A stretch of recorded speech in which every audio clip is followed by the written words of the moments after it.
There's something wrong with Gen Z.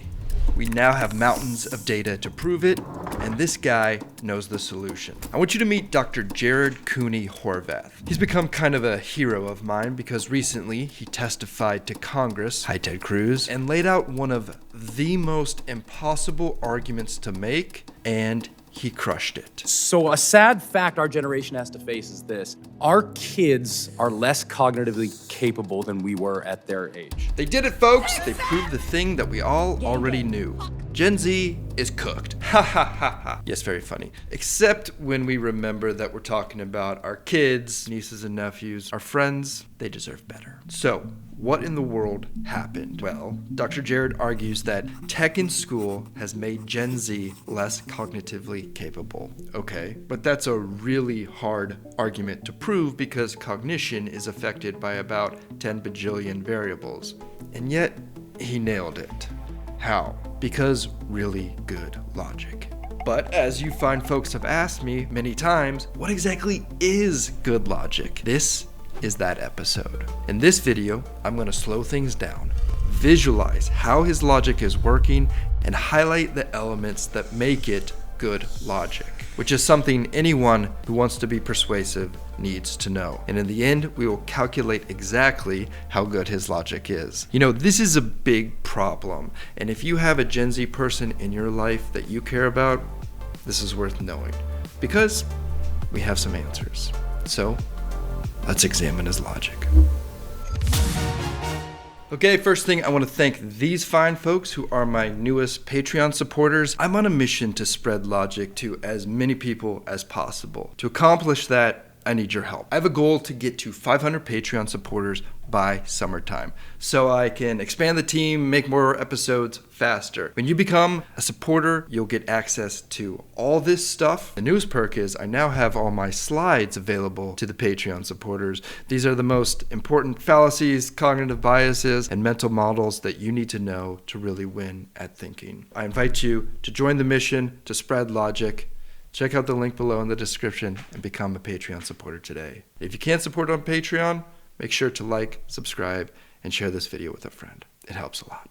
Okay, in a moment, we're gonna watch his argument, but first, let's set up the argument map by following the CLEAR method. C is for conclusion, which we've seen. Tech in school has made Gen Z less cognitively capable. This brings us to the first element of good logic, and that is establishing a single, clear, testable conclusion. If there's two conclusions, none of this works. L is for labels. Cognitively capable is an important one. Is he clear and consistent on how he uses this term? E is for evidence. His argument has 4 premises and about 14 pieces of evidence. A is for assess. This is where we will visualize what we actually call logic. Or is it built on logical fallacies, cognitive biases, and rhetorical tricks? R is for review, where we will tally his contaminations and score his logic. My name is Dr. Jared Cooney Horvath. I'm a former teacher turned cognitive neuroscientist who focuses on human learning. And I do not receive funding, nor have I ever, from big tech. Strong start. This is him establishing his credibility. He knows what he's talking about. He's uncorrupted by outside influences. He's telling us that we can trust him. Technically, this is not logic, but I'm going to put it in the argument map because it has a positive effect on all the logic to come. So a sad fact our generation has to face is this: our kids are less cognitively capable than we were at their age. Since we've been standardizing and measuring cognitive development since the late 1800s, every generation has outperformed their parents, and that's exactly what we want. We want sharper kids. And the reason for this largely has been school. Each generation spends more time in school. We use school to develop our cognition. Congratulations, you see your correlation. An important element of logic is just good communication, which means keep it simple and tell a story. Dr. Jared starts his story at the beginning. He does because this conclusion is about a problem. Any problem is judged against a baseline. Here is his baseline. Overall cognition has been trending upwards since the 1800s. Let's take a moment and appreciate that. For all of our many ugly, selfish aspects of human nature, this graph represents something special. That for generation after generation, we have worked to ensure that those younger than us will do better. It didn't have to be that way. This is not guaranteed, but we did that. That's beautiful. Until Gen Z. Gen Z is the first generation in modern history to underperform us on basically every cognitive measure we have, from basic attention to memory to literacy to numeracy to executive functioning to even general IQ, even though they go to more school than we did. So why? What happened? What happened around 2010 that decoupled schooling from cognitive development? It can't be school. Schools basically look the same. It can't be biology. This hasn't had enough time to change. Check this out. For 150 years, the line went up, and then this happened. This matters. This is tens of millions of kids. Someone or something has failed them. So what is this doing within his argument? This is him establishing an emotional baseline. Hold the phone. Why am I talking about emotion on a logic channel? As a logic guy, are there times that I wish that we could just completely forget about human emotion? Maybe sometimes. And then I'm reminded what it's like to feel. This happened on our watch. This is not okay. When emotion can work with logic, the persuasion potential of an argument skyrockets. This is not logic, but it is the beating heart of the argument and affects everything that's about to come. Speaking of, let's check in. We've covered this much of the argument, and most of what I've spoken about is not even logic related. Why? Because of the stakes. It seems these days that argument is kind of a dirty word. People avoid it. The vibes are off. I have a different take. The ability to argue is a noble skill that we all should be able to do, because whether we're arguing on Capitol Hill or debating our uncle at the dinner table, at some point we're going to have to persuade someone. I like how Aristotle simplified persuasion. He broke it into 3 parts. First, credibility, which we've seen. Second, emotion. And third, logic. Let's get into that now. The answer appears to be the tools we are using within schools to drive that learning. Across 80 countries, as Gene was just saying, if you look at the data, once countries adopt digital technology widely in schools, performance goes down significantly, to the point where kids who use computers about 5 hours per day in school for learning purposes will score over 2/3 of a standard deviation less than kids who rarely or never touch tech at school. And that's across 80 countries. Bring it home to the US. Let's go to the US. We have our NAEP. That's our big data. Take any state, and here's a fun experiment you can try. Take any state NAEP data, compare that to when that state adopted one-to-one technology widely, and watch what happens. The NAEP data will plateau and then start to drop. Now, as Gene said, of course, this is all correlative. What we really want is causative.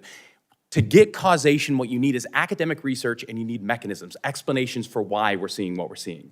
Luckily, we have academic research stretching back to 1962 that shows the exact same story for 60 years. When tech enters education, learning goes down. In fact, one of the biggest ed psychologists right now, Dylan William out of the UK, recently said, ed tech is a revolution that's been coming for 60 years. And we're gonna have to wait another 60 because it ain't doing anything. Okay, this is what good logic looks like. A good premise is a claim like this one, a claim that supports the conclusion, that is clear and testable. And that claim is supported by evidence. Logic is about premises and the quality of the evidence that support it. Not all evidence is created equal. But this evidence, the length of the data set, the breadth, the sample size, the repeatability, the multiple types of tests all pointing to the same results, this evidence is excellent. It's almost as if he's overcompensating for this premise. Why? Because he knows how logic works. He knows that this premise takes on the appearance of a correlation causation fallacy, which makes his argument vulnerable to attack. If you watch this channel, you know that in just about every episode, I have to talk about the correlation causation fallacy. I do because it's very common, because people either misinterpret a correlation or a bad actor weaponizes it against us. Hey, did you know that as ice cream sales increase, so do shark attacks? Ice cream sales cause shark attacks. Or the people with bigger shoe sizes are better readers. Look at the data.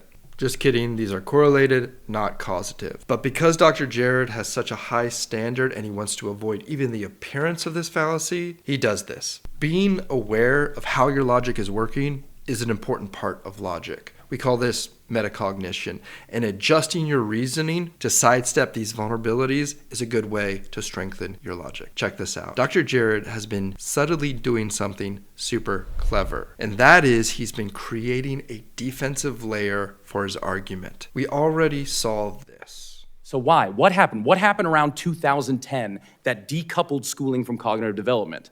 It can't be school. Schools basically look the same. It can't be biology. This hasn't had enough time to change. He knows that criticism is likely to spring from this angle. So before it can grow, he nips it in the bud. It's only natural in the course of an argument for their mind to start looking for reasons why your argument is not working. We call these ideas confounders. The thing is, if these confounders are floating in their brain, it's kind of like a clog in a pipe that blocks the free flow of your argument getting heard. Dr. Jared knows this, and so he does something to prevent that blockage. He anticipates their most likely rebuttal, and he pre-buttles their confounders. Here's another pre-buttal. In fact, one of the biggest ed psychologists right now, Dylan William out of the UK, recently said, ed tech is a revolution that's been coming for 60 years. And we're going to have to wait another 60 because it ain't doing anything. This pre-buttal is aimed at anyone who is still holding out hope that the answer is better tech. This pre-buttal says it's not, so stop thinking about it and listen to my argument. Pretty smart, right? This process falls under an important element of logic that we call theory of mind. Metacognition is thinking about your thinking. Theory of mind is considering what the other side is thinking. What do they believe? How is their reasoning working? Your argument will improve when you can nest these things within your own logic. Now that's research, but now we need mechanisms. Luckily, over the last about 2 decades, we've been doing a lot of work in what we call the science of learning. How do human beings learn? And we now have the clear understanding of why tech does not work for learning, and it is all biological. It's not that the tech isn't being used well enough, we haven't been trained enough, we need better programs. It's we have evolved biologically to learn from other human beings, not from screens. And screens circumvent that process. I won't go too deeply into the mechanisms, they can get boring, but just know they're there if you want to talk about them. I love it. What he just did there is the gold standard of proving an argument. He isolated the mechanism that is driving that correlation. The thing that explains why tech has affected Gen Z like this. It's biology. Students learn best from human teachers. And as teaching from humans goes down, so does cognition levels. And finally, check this out. I won't go too deeply into the mechanisms, they can get boring, but just know they're there if you want to talk about them. This is a sign of good faith, which is an important element of logic. Logic is like fire. It can warm your house or it can burn it down because it is very possible to weaponize logic to deceive. All of this could be an elaborate lie. As non-experts, how would we ever know? But when he tells us he is open to getting into greater detail, that he is open to questions, that he is showing this transparency, that he wants to bring clarity, all of that is a strong signal that this argument is being made in good faith. Then, along with everything else we've covered, we as non-experts can find truth here. Okay, there's a few more elements I want to get into, but first, let's start to score his logic. Our goal here is to reduce his logic to one metric, cogency, which is comprised of these elements. The logic score 9000 will be using his weighted formula to calculate that logic score. These are the terms that we flagged. Here's the main test I use. Does his language lead to clarity or confusion? These terms lead to clarity, except for one, biology.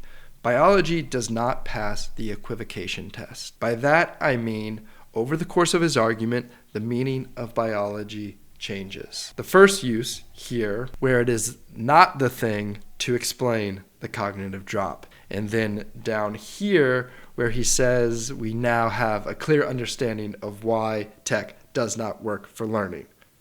Biology. Up here, he really meant evolution, which is a loaded term, so he swapped it for biology. This is sloppy, but it's not really changing the logic.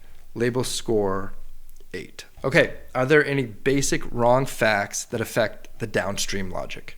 No, I'm not seeing them. Untruth score 10.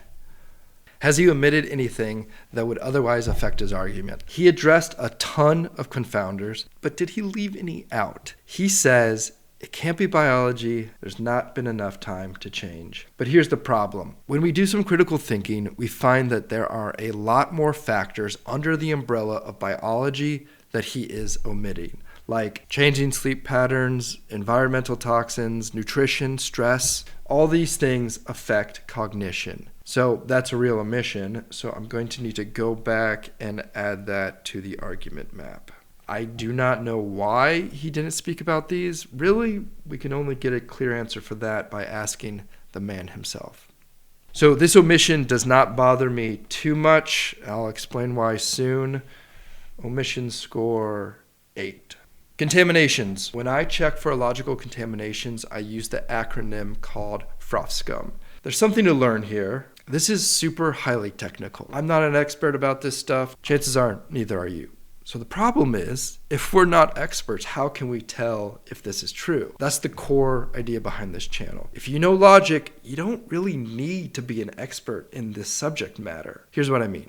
If we temporarily set aside the technical aspects and just look at the logic, we can look for signs of contamination. There are no logical fallacies. There are no cognitive biases, no rhetorical tricks. In the absence of these contaminations, I think we can trust the logic. Now, does that prove the argument true? Not necessarily, but it gives us non-experts a special insight that we are not being actively deceived. I touched on the omission, but this argument is extremely light on contamination.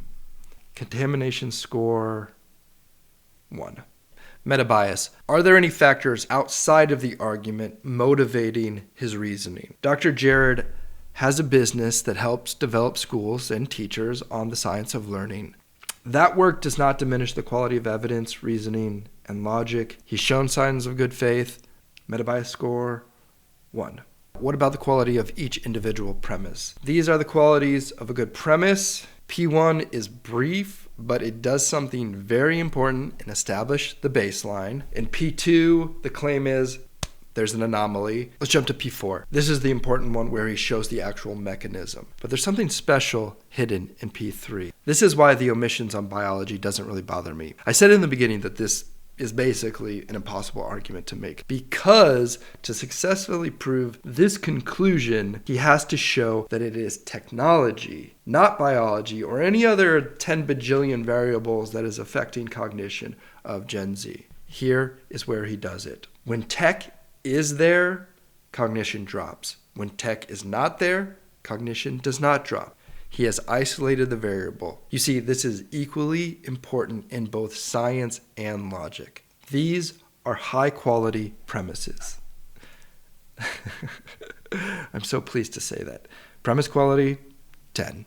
I've been looking forward to this section. Argument strength is considering how all these things work together to support the conclusion. The structure of his argument has the most simple chain-like structure. He's just telling a story. Each premise is an important claim that gives us the evidence that we need. The prebuttal section, which is not a premise, lives outside of this chain as this defensive shield that strengthens each of the premises. Another quality of the argument strength is that all of these premises are consistent with one another. They don't contradict one another, and they are true at the same time. This is excellent argument strength. Argument strength score 10. We have the data. It's time to calculate his logic score. Does his argument prove the conclusion? All I have to do is press this button. Oh, awesome. This is excellent logic. I hope I have relayed why this is such a difficult argument to make. So does he prove it? Honestly, you can still debate it. I have my ideas, but I want to know whether or not you think he proved it. Let me know. All right, let's rank him in the Good Logic Hall of Fame. Bam, there he is. Well done, sir. Hey, if you enjoyed this logic review, then join me in the mission to spread logic to as many people as possible. You can do that by becoming a Patreon supporter. Link for that is below in the description. By joining, you'll get access to my slides, the logic guides, the community, bonus content like an interview with Dr. Jared that is scheduled to happen very soon. I'm excited to hear how he responds to this video and how he prepared for the testimony. My hope is to speak with more people that I review. Normally, I'm dragging people's reasoning through the mud because it's so bad. Maybe I should go DM Gavin Mayo. Finally, let's finish the elements of good logic. The other element is consistency, which forks into two sections. I mentioned consistency in argument strength, but then there's external consistency or consistency of principle. We've all been in a debate or watching TV when the other side said something that ignited a white-hot rage inside us. Chances are that feeling was caused by logical inconsistency, where they have one set of standards for their side and a different set for the other side. Very frustrating. And the last element of good logic is more of a mindset rule, and that is logic doesn't fail, people fail logic. When it appears that logic has failed, usually it is due to user error, and that happens for one of three reasons. First, people lack the time to properly address the issue. Second, lack of information. And third, emotion gets in the way. Just being aware of the things that can short-circuit logic can be very helpful in sustaining it. I'll also throw this on my Patreon as a PDF. Thanks for watching.